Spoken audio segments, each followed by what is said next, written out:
Hello friends, आज हम macro economics का टॉपिक नंबर 3 सेविंग फंक्शन पढ़ेंगे। उसके बाद हम इन्वेस्टमेंट फंक्शन और सेविंग फंक्शन से रिलेटेड जो भी इम्पॉर्टेंट एमसीक्यूज होंगे वो देखेंगे। सेविंग फंक्शन, जिसको हिंदी में बोलते हैं बचत फलन। Saving is defined as the part of income which is not consume.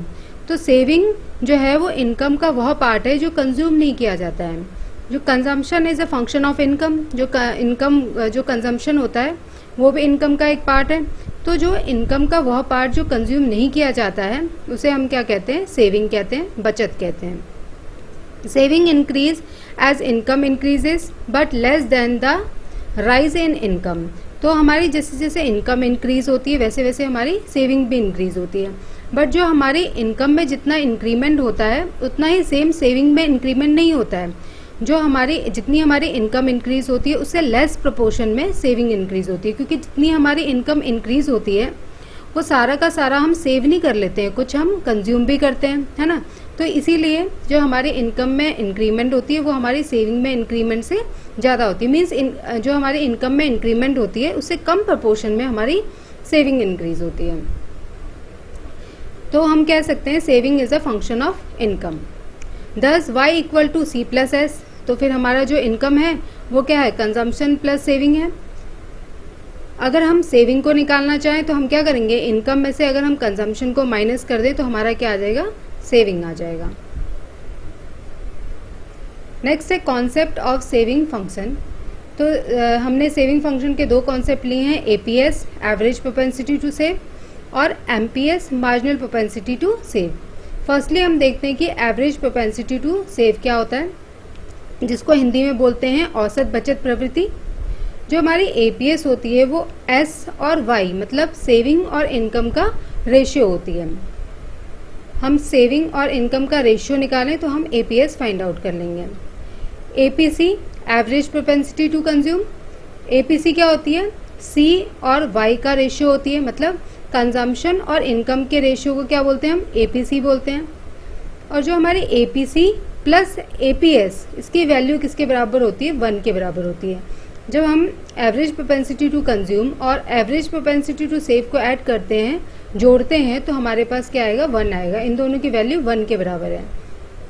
y equal to C plus S है, मतलब हमारा इनकम है वो कंजम्पशन प्लस सेविंग के इक्वल है। अब हम क्या करते हैं? Divide both side y। हमने बोथ साइड y से डिवाइड किया। जो हमारी एपीसी और एपीएस है, APC plus APS equal to 1 है, ये कैसे है ये हम डिराइव कर रहे हैं अभी। तो हमने बोथ साइड y से डिवाइड किया। y upon Y equal to C upon Y plus S upon Y. तो अगर हम y अपॉन वाई है तो y से y क्या होगा? कैंसिल हो जाएगा, तो क्या आएगा? 1 इक्वल टू जो हमारा c अपॉन वाई है वो क्या है? c अपॉन वाई एपीसी है तो हमने एपीसी लिखा, और हमारा s अपॉन वाई क्या है? एपीएस है तो हमने एपीएस लिखा। तो यहाँ पर प्रूव होता है कि एपीसी प्लस एपीएस जो है किसके इक्वल होता है? 1 के इक्वल होता है। अब हमें यहाँ से एपीएस की वैल्यू अगर निकालनी है तो हम क्या करेंगे? 1 माइनस एपीसी। नेक्स्ट है MPS marginal propensity to save, मतलब सीमांत बचत प्रवृत्ति। तो एमपीएस क्या होती है? Delta S upon delta Y, मतलब चेंज इन इनकम और चेंज इन रेशियो का जो चेंज इन इनकम और चेंज इन सेविंग का जो रेशियो होता है वही रेशियो हमारा क्या होता है? एमपीएस होता है। मींस कि हमारे इनकम में चेंज से सेविंग में कितना चेंज आ रहा है।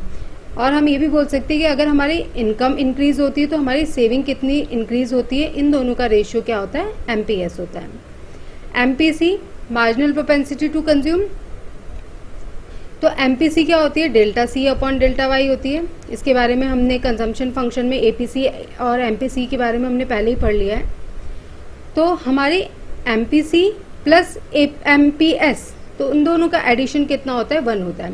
हम मार्जिनल प्रोपेंसिटी टू कंज्यूम और मार्जिनल प्रोपेंसिटी टू सेव को ऐड करते हैं तो वो किसके बराबर होता है?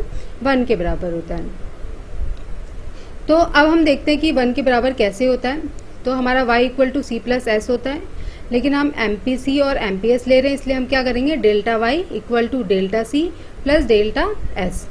अब divide both side by delta Y. अब हमने दोनों साइड को किससे डिवाइड किया? डेल्टा वाई से डिवाइड किया। तो हमारे पास क्या है, delta Y upon delta Y equal to delta C upon delta Y plus delta S upon delta Y. तो हमारा जो डेल्टा वाई क्या हो गया, ये दोनों कैंसिल होके क्या बन गया, 1 हो गया। और हमारा change in consumption upon change in income, ये किसको शो करता है, एमपीसी को, तो हमने एमपीसी लिया। Change in saving upon change in income, ये किसको शो करता है, एमपीएस को, तो हमने क्या लिया, एमपीएस लिया। तो हमारा एमपीसी प्लस एमपीएस किसके इक्वल होता है, 1 के इक्वल होता है। और अगर हम एमपीएस फाइंड आउट करना चाहें, marginal propensity to marginal propensity to save find out करना चाहें, तो हम क्या करेंगे, 1 माइनस एमपीसी, मतलब 1 minus marginal propensity to consume को माइनस करते तो हमारे पास एमपीएस आ जाता है। नेक्स्ट है, saving function is a counter part of a consumption function, therefore given a particular consumption function we can derive the corresponding saving function। जो हमारा saving function है वो कंजम्पशन फंक्शन का एक काउंटर पार्ट है, इसलिए हम जो कंजम्पशन फंक्शन है हमारा, उसी से हम जो है सेविंग फंक्शन भी डिराइव कर सकते हैं। तो केन्स कंजम्पशन फंक्शन, जो केन्स ने कंजम्पशन फंक्शन दिया था वो क्या है, C equal to A plus B Y. यहाँ पर C क्या है, हमारा consumption, A equal to autonomous consumption और B इक्वल टू एमपीसी मतलब मार्जिनल प्रोपेंसिटी टू कंज्यूम और Y इक्वल टू इनकम है। तो हमारा ऑटोनोमस कंजम्पशन क्या होता है कि जब हमारी इनकम 0 होती है तो उस टाइम पे भी हम कुछ ना कुछ कंज्यूम करते हैं। लाइक जब हम स्टूडेंट होते हैं या चाइल्ड होते हैं, उस टाइम पे हमारी इनकम तो होती नहीं है, बट उस टाइम पे भी हम कंज्यूम कर रहे होते हैं, तो उसी को हम क्या बोलते हैं, ऑटोनोमस कंजम्पशन कहते हैं। बी एमपीसी जो है, हमें पता है ये हमारा जो कंजम्पशन कर्व होता है उसकी स्लोप को एमपीसी बोलते हैं। तो अब हम इसी इक्वेशन से जो हमारी कंजम्पशन फंक्शन है, इसी से हम क्या निकालेंगे, अब सेविंग फंक्शन ड्राइव करेंगे। तो हमारा सेविंग फंक्शन के लिए सबसे पहले क्या आ गया, हमारा जब हमारे जो ए है वो क्या है, हमारा ऑटोनोमस कंजम्पशन है। तो जब हमारा इनकम हमारी क्या होती है, 0 होती है, तो उस टाइम पे हम ऑटोनोमस कंजम्पशन करते हैं। जब हमारी इनकम ही 0 है तो उस टाइम पे हम सेविंग तो करेंगे नहीं ना, तो हमारी सेविंग क्या होगी, उस समय डिस सेविंग होगी, तो इसलिए हमारी जो सेविंग होगी उस टाइम पे नेगेटिव में होगी। तो इसलिए हमारा यहाँ पर क्या आएगा, माइनस ए प्लस जो हमारा बी है, जो कंजम्पशन फंक्शन में बी है, वो हमें क्या शो कर रहा है, एमपीसी को शो करता है ना। तो हम एमपीसी के बदले हम एमपीएस लेंगे, तो 1 माइनस एमपीसी हमारा किसके इक्वल होता है, एमपीएस के इक्वल होता है। तो हम यहाँ पर क्या ले लेंगे, 1 माइनस बी और फिर क्या आ जाएगा, इनकम वाई। तो हमारा जो सेविंग फंक्शन है वो क्या बना, S equal to minus A plus 1 minus B Y. अब हम इसको एग्जाम्पल से देखते हैं। जो हमारा कंजम्पशन फंक्शन है वो क्या है, 150 प्लस 0.8 वाई है। तो अब हमने सेविंग फंक्शन, इसी से हमने सेविंग फंक्शन ड्राइव किया। तो हमारा जो ऑटोनोमस कंजम्पशन है वो कितना है, 150 है, तो यहाँ पर हमारा क्या हो जाएगा, नेगेटिव में हो जाएगा। क्यों नेगेटिव में होगा, क्योंकि जब हमारी इनकम लो है, इनकम ही 0 है, तो उस टाइम पे सेविंग तो हम करेंगे नहीं, तो हमारी सेविंग किस में होगी, नेगेटिव में होगी। तो इसलिए हमारे यहाँ पर क्या आएगा, माइनस 150 प्लस जो हमारा बी है वो क्या है, 0.8 है, एमपीसी हमारी 0.8 है। तो हम अगर एमपीएस निकालेंगे तो हम क्या करेंगे, 1 माइनस 0.8 करेंगे और y आ गया। तो हमारा जो सेविंग फंक्शन क्या बना, माइनस 150 प्लस 1 में से 0.8 गया, कितना आएगा, 0.2 y। तो यह हमारा क्या आ गया, सेविंग फंक्शन आ गया। अब जो हमारा जो सेविंग फंक्शन है उसको हम एक कर्व के थ्रू देखते हैं कैसा होता है। डायग्राम में देख रहे हैं कि सेविंग फंक्शन कैसा होता है। जो हमारी वाई एक्सेस है वहाँ पर क्या शो किया गया, सेविंग को दिखाया है, और जो हमारी एक्स एक्सेस है वहाँ पर इनकम को दिखाया है, और जो हमारी ये एस लाइन है ये हमें सेविंग फंक्शन है हमारा। यहाँ पर जो हमारा ये पॉइंट है ये हमारा बी पॉइंट है। बी पॉइंट को हमने ब्रेक इवन पॉइंट कहा है, क्योंकि इस पॉइंट पे क्या होती है, हमारा जो इनकम और कंजम्पशन होता है वो इक्वल होता है। जितना भी हम इनकम कर रहे होते हैं वो सारा हम कंज्यूम कर लेते हैं, तो इसी को हमने कहा ब्रेक इवन पॉइंट। यहाँ पर हमारी जो सेविंग होती है वो कितनी होती है, 0 होती है। और अगर हम इस बी पॉइंट के नीचे देखें तो हमारी जो सेविंग है वो नेगेटिव में है, और जैसे जैसे हमारी इनकम इंक्रीज़ होती रहती है वैसे वैसे हमारा सेविंग भी क्या होता है, इंक्रीज़ होता रहता है। तो हमारे इनकम के लेवल के साथ साथ हमारा सेविंग क्या होता है, इंक्रीज़ होता है। जो हम देख सकते हैं यहाँ पर, जैसे जैसे हमारा इनकम यहाँ से इंक्रीज़ होता रहेगा वैसे वैसे हमारी क्या होती है, सेविंग भी इंक्रीज़ होती है। और हमारा जो सेविंग फंक्शन है वो क्या है, s इक्वल टू -a प्लस 1 माइनस बी वाई है। तो यहाँ पर हमारा जो सेविंग फंक्शन है वो कंप्लीट होता है। अब हम सेविंग फंक्शन और इन्वेस्टमेंट फंक्शन से रिलेटेड जो भी क्वेश्चन हैं उनको देखेंगे।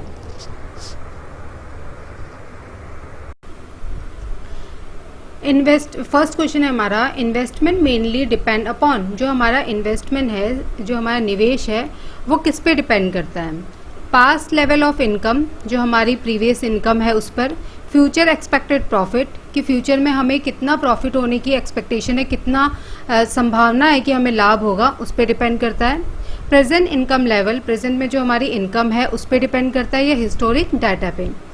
तो हमने पढ़ा था कि जो हमारा इन्वेस्टमेंट है वो किस पे डिपेंड करता है, फ्यूचर एक्सपेक्टेड प्रॉफिट पे। जब हमें पता होता है कि हम जिस भी चीज़ पे इन्वेस्ट कर रहे हैं उससे हमें फ्यूचर में प्रॉफिट होगा तो तभी हम इन्वेस्ट करते हैं। तो इसलिए हमारा करेक्ट आंसर कौन सा होगा, option number B. Second question है, difference between gross investment and net investment is, जो हमारा ग्रॉस इन्वेस्टमेंट है और नेट इन्वेस्टमेंट है दोनों का जो डिफरेंस है वो किसके बराबर होता है, डेप्रिशिएशन, एक्सेलरेशन, कैपिटल इन्वेस्टमेंट और नन ऑफ दीज। तो हमने ये देखा था कि जो हमारा नेट इन्वेस्टमेंट मतलब शुद्ध निवेश किसके बराबर होता है, ग्रॉस इन्वेस्टमेंट माइनस डेप्रिशिएशन के, सकल निवेश माइनस मूल्यह्रास के बराबर हमारा क्या होता है, शुद्ध निवेश होता है। तो हम इससे फाइंड आउट कर सकते हैं ना कि ग्रॉस इन्वेस्टमेंट है नेट इन्वेस्टमेंट का डिफरेंस क्या होता है, वो होता है हमारा डेप्रिशिएशन। तो हमारा ऑप्शन नंबर 1 यहाँ पर करेक्ट होगा। माय नेक्स्ट क्वेश्चन है, according to Keynes investment demand depend to which of the following 2 factors. तो केन्स के अकॉर्डिंग जो हमारी इन्वेस्टमेंट डिमांड है वो कौन से 2 फैक्टर पे डिपेंड करती है।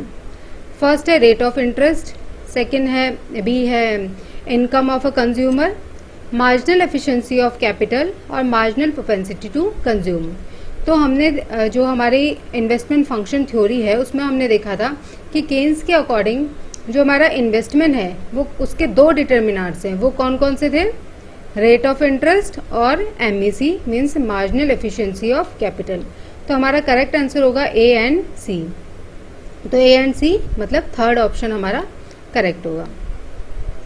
नेक्स्ट क्वेश्चन है, if Y equal to income, P equal to profit, I equal to autonomous investment, then which is correct. तो हमारे यहाँ पर Y क्या है, इनकम को शो कर रहा है, P हमारा प्रॉफिट है, I हमारा ऑटोनोमस इन्वेस्टमेंट है मतलब स्वायत्त निवेश है। तो हमें बताना है कि इनमें से कौन सा करेक्ट है। Investment is a function of income, investment is a function of profit और investment is a function of profit and income. तो हमने जब ऑटोनोमस इन्वेस्टमेंट के बारे में पढ़ा था तो हमने देखा था कि autonomous investment is independent of the level of profit and income. जो हमारा ऑटोनोमस इन्वेस्टमेंट होता है वो जो प्रॉफिट और इनकम के लेवल से इंडिपेंडेंट होता है। इसलिए हमारा आंसर कौन सा होगा, option number D, none of the above. तो इनमें से किसी का भी फंक्शन हमारा ऑटोनोमस इन्वेस्टमेंट नहीं है, तो डी हमारा करेक्ट ऑप्शन है। नेक्स्ट क्वेश्चन है, गिवन द सेविंग फंक्शन, हमें सेविंग फंक्शन गिवन है s equal to -20 plus 0.2y and autonomous investment equal to 100, then the equilibrium level of consumption would be. तो अगर हमारा जो सेविंग फंक्शन ये है और हमारा ऑटोनोमस इन्वेस्टमेंट क्या है, हमारा 100 है, तो हमारा जो कंजम्पशन का इक्विलिब्रियम लेवल क्या होगा हमें ये बताना है। ठीक है, तो हम देखते हैं इसको कैसे सॉल्व करना है। तो हमारा y equal to C plus S है, जो हमारी इनकम है वो कंजम्पशन प्लस सेविंग है। ठीक है, और हमारी जो सेविंग होती है वही क्या होती है, इन्वेस्टमेंट होती है। तो इसलिए हम बोल सकते हैं कि सेविंग इक्वल टू इन्वेस्टमेंट। तो हम इस वाली इक्वेशन पे जो s इक्वल टू आई है, सेविंग इक्वल टू इन्वेस्टमेंट है, यहाँ पर अपनी जो वैल्यूज पुट करके हम y की वैल्यू निकाल सकते हैं, मतलब हम अपना इनकम जो है वो फाइंड आउट कर सकते हैं। तो हमारा s मतलब हमें सेविंग फंक्शन क्या दे रखा है, -20 प्लस 0.2y, वो आ गया यहाँ पर, इक्वल टू i क्या है हमारा, ऑटोनोमस इन्वेस्टमेंट है, वो कितना 100 दे रखा है। तो हमने यहाँ पर क्या लिखा, 100 लिखा। तो फिर हम इक्वेशन को सॉल्व करके हम क्या करेंगे, अब y की वैल्यू, इनकम की अपनी वैल्यू निकालेंगे। तो हमने इसको सॉल्व करा, आप देख सकते हैं कैसे सॉल्व कर रखा है। तो इसको सॉल्व करने के बाद हमारा जो इनकम है y हमारा कितना आ गया, 600 आ गया, ठीक है। बट हमसे पूछा क्या है, हमें लेवल ऑफ कंजम्पशन पूछा है। तो अब हमारे पास जो y आए है इसी से हम क्या निकालेंगे, अब अपना कंजम्पशन निकालेंगे। तो अगर हमारा जो है y equal to C plus S होता है और s इक्वल टू आई होता है, इन्वेस्टमेंट होता है, तो हम ऐसा भी लिख सकते हैं, income equal to consumption plus investment. तो अब हमें इनकम पता है हमारी कितनी है, 600 है, तो हमने 600 लिखी। कंजम्पशन हमें निकालना है, प्लस आई हमारा जो इन्वेस्टमेंट कितना है, इन्वेस्टमेंट हमारा 100 है, तो हमने 100 लिखा। तो इसको सॉल्व करके हमने इसकी वैल्यू निकाली, सी की वैल्यू, हमारे कंजम्पशन की वैल्यू निकाली, वो कितनी आई, 500। तो हमारा लेवल ऑफ कंजम्पशन क्या होगा, 500 होगा। तो option number A is correct. हमारा नेक्स्ट क्वेश्चन है, an increase in interest rate is likely to reduce saving. जब हमारी जो इंटरेस्ट रेट है वो इंक्रीज होती है तो हमारी सेविंग क्या होती है, रिड्यूस हो जाती है। Is likely to reduce external value of the currency, जो हमारी करेंसी की एक्सटर्नल वैल्यू है वो रिड्यूस होती है। It leads to movement along the MEC schedule, तो जो हमारी एमएसी है उसमें मूवमेंट होता है। It leads to shift in the MEC schedule, तो या फिर जो हमारी एमईसी है वो शिफ्ट करती है। तो हमने देखा था कि जब हमारा जो इंटरेस्ट रेट इंक्रीज करता है तो उस टाइम पे हमारी एमईसी क्या होती है, वो डिक्रीज होती है। लेकिन जब हमने डायग्राम के थ्रू देखा था कि जब हमारी इंटरेस्ट रेट इंक्रीज कर रही होती है और तो हमारा जो एमईसी है वो डिक्रीज कर रहा होता है, तो उस टाइम पे जो मूवमेंट हो रहा होता है वो एमईसी जो कर्व है उस पर मूवमेंट हो रहा है। तो यहाँ पर जब हमारी एमईसी कम होती है तो हमारी एमईसी जो है वो शिफ्ट होकर डाउनवर्ड नहीं हो जाती है, ठीक है। तो जो हमारा ऑप्शन नंबर सी है वो करेक्ट होगा कि जब हमारी इंटरेस्ट रेट जो होती है वो इंक्रीज होती है तो मूवमेंट किस में होता है, एमईसी में ही मूवमेंट होता है, वही ऊपर नीचे मूव करती है, ठीक है, वो अपवर्ड और डाउनवर्ड शिफ्ट नहीं करती है। तो हमारा आंसर क्या है, सी है। नेक्स्ट क्वेश्चन है, if change in investment delta I equal to 20, MPS equal to 0.5, MPS marginal propensity to save and MPI marginal propensity to invest equal to 0.1, find change in income। अब हमें investment दे रखा है, change in investment मतलब delta आई हमें कितना दे रखा है, 20 दे रखा है, MPS 0.5 और MPI हमें 0.1 दे रखा है। हमें फाइंड क्या करना है, चेंज इन इनकम फाइंड करना है। तो जो हमारा MPS है उसका फॉर्मूला क्या होता है, delta S upon delta Y होता है, और MPI का क्या होता है, delta I upon delta Y. तो हम अगर MPI वाला फॉर्मूला लें तो हम क्या करेंगे, चेंज ऑफ इनकम यहाँ से फाइंड आउट कर सकते हैं। तो यहाँ पर हम देख रहे हैं कि जो हमारी MPI है वो क्या है, delta I upon delta Y है। MPI की वैल्यू हमें दे रखी है, यहाँ पर कितनी दे रखी है, हमें 0.1 दे रखी है। तो हम यहाँ पर 0.1 लेंगे, इक्वल टू हमारा चेंज इन इन्वेस्टमेंट कितना 20 है, अपॉन चेंज इन इनकम हमें फाइंड आउट करना है। तो यहाँ से हम अपनी चेंज इन इनकम जो है उसकी वैल्यू हम फाइंड आउट करेंगे। यहाँ पर हमने क्वेश्चन सॉल्व कर रखा है। तो हमारा जो चेंज इन इनकम कितना आ रहा है, 200 आ रहा है। तो हमारा आंसर कौन सा होगा, ऑप्शन नंबर डी, 200 करेक्ट होगा। तो यहाँ पर जो MPS है इससे हम चेंज इन इनकम की वैल्यू नहीं निकाल सकते थे, बस हमें MPS यहाँ पर कंफ्यूज करने के लिए दिया हुआ था। नेक्स्ट क्वेश्चन है, increase in capital stock leads to increase in MEC, decrease in MEC, constant MEC और नन ऑफ दीज। तो हम इसमें बोला है कि जैसे जैसे कैपिटल स्टॉक इंक्रीज होता है तो MEC पे क्या इफेक्ट पड़ेगा, इंक्रीज होगी, डिक्रीज होगी, कांस्टेंट रहेगी। तो हमने देखा था कि जैसे जैसे कैपिटल स्टॉक इंक्रीज होता है तो हमारी MEC जो होती है, मार्जिनल एफिशिएंसी ऑफ कैपिटल होती है, वो डिक्रीज हो जाती है। जैसे जैसे कैपिटल स्टॉक इंक्रीज होता रहता है वैसे ही हमारी जो है प्रॉफिट मिलने की एक्सपेक्टेशन भी क्या होती है, कम हो जाती है। तो इसलिए हमारा आंसर क्या है, बी यहाँ पर करेक्ट है। नेक्स्ट क्वेश्चन है, rate of interest and marginal efficiency of capital are directly related, inversely related, no relation और A एंड B पॉसिबल। तो हमें पता है कि जो हमारे रेट ऑफ इंटरेस्ट और MEC में कैसा रिलेशन होता है, इनवर्स रिलेशन होता है। अगर हमारा रेट ऑफ इंटरेस्ट इंक्रीज करता है तो हमारी MEC क्या होती है, वो डिक्रीज होती है, और रेट ऑफ इंटरेस्ट अगर हमारा जो होता है वो डिक्रीज होता है तो हमारी MEC क्या होती है, इंक्रीज करती है। तो इन दोनों के बीच में इनवर्स रिलेशन है। तो हमारा आंसर क्या होगा, B, inversely related. Next question है, according to Keynes the marginal efficiency of capital is the expected rate of return on financial assets, profit from real investment, profit from financial investments और rate of return on real investments. तो हमने जो Keynes के according जो हमारी marginal efficiency of capital क्या होती है, is expected rate of return on real investment. जो हमारा रियल इन्वेस्टमेंट में है उसमें हमें कितना रेट ऑफ रिटर्न मिलने की उम्मीद है, तो वही हमारी क्या होती है, MEC होती है। तो यहाँ पर करेक्ट ऑप्शन क्या होगा, D, rate of return on real investment. Next question है, the sum of MPC and MPS must be equal to, जो हमारी MPC है मार्जिनल प्रोपेंसिटी टू कंज्यूम है और मार्जिनल प्रोपेंसिटी टू सेव है, इन दोनों का सम जो है किसके इक्वल होना चाहिए, डिस्पोजेबल इनकम, 1, द मल्टीप्लायर और 0। तो हमें पता है कि जो हमारे MPC प्लस MPS की वैल्यू क्या होती है, इक्वल टू 1 होती है। तो यहाँ पर हमारा करेक्ट आंसर कौन सा होगा, ऑप्शन नंबर बी, 1। तो हमारा आज का लास्ट क्वेश्चन है, consider the following diagram and the statement. तो इसमें बोला है कि पहले हमें ये डायग्राम और इन स्टेटमेंट को कंसीडर करके आंसर देना है। तो हमारा फर्स्ट क्या है, saving is positively related to income.